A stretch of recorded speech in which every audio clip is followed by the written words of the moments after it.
Sunderland have had an offer rejected for Napoli midfielder Zambo Anguissa, with the Italian club wanting €20 million to sell, according to Il Mattino. His contract expires in 2027, which is the detail that should decide everything here, and probably will not. A player with a year left is a player whose price collapses in January and disappears entirely in June. Napoli know it, which is why they've set a figure high enough to make the sale worth doing and low enough to be reachable. €20 million is not a valuation of a midfielder in his 30s. It is the cost of the replacement they would need to sign, which is a different calculation entirely, and one that has nothing to do with what Anguissa is worth to Sunderland. This is the part of the recruitment method that gets less attention.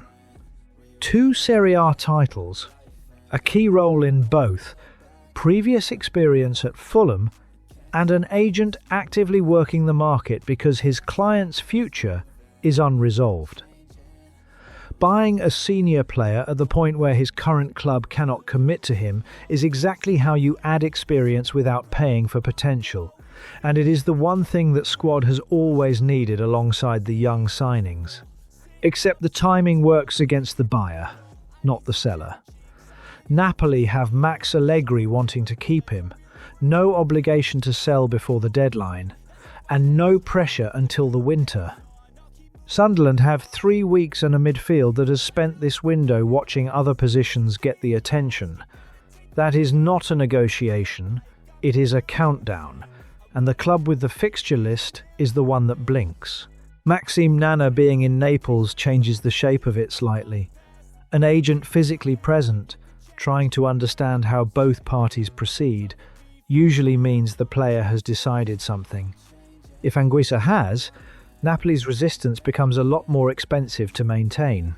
I would not pay €20 million for a 30-year-old with 12 months left, 15 with add-ons, or wait. Waiting has a cost that the balance sheet does not show, though, and it lands in a specific place. A midfield asked to play Thursday and Sunday for months without a senior body to rotate in. That is where a 2-competition season actually punishes a squad, in the position where nobody can hide a tired player. Sunderland have spent this summer arguing over wingers and left-backs while the middle of the pitch stayed as it was. Napoli's stance is designed to make this difficult rather than impossible. They have named a number, said it funds a replacement, and left the door open. Sunderland's answer decides whether they end this window with the experienced head, the model always builds in, or with a young squad and a rejected bid.